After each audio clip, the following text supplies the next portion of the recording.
এটা দুটা নহয়, প্ৰায় ৬০-৭০টা মান বনৰীয়া হাতী মুক্তভাৱে বিচৰণ কৰি আছে মুকলি খেতি পথাৰত।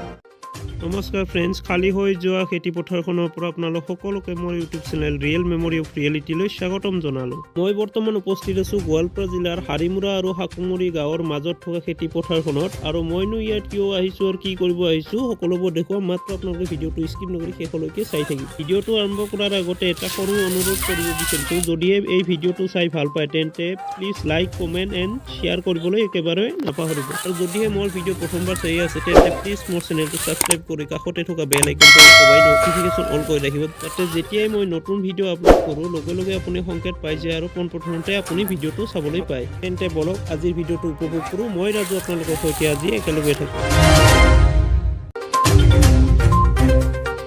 এটা দুটা নহয়, প্ৰায় ৬০-৭০টা মান বনৰীয়া হাতীৰ জাক এটাই মুক্তভাৱে বিচৰণ কৰি আছে মুকলি খেতি পথাৰত। আৰু এই হাতীৰ জাকটো খাদ্যৰ সন্ধানত বনাঞ্চলৰ পৰা জনাঞ্চললৈ ওলাই আহিবলৈ বাধ্য হৈছে, কিন্তু বনাঞ্চলৰ পৰা ওলাই আহি খাদ্যৰ সন্ধানত মুকলি পথাৰত অনাই বনাই ঘূৰি অসহায় হৈ পৰিছে হাতীৰ জাক।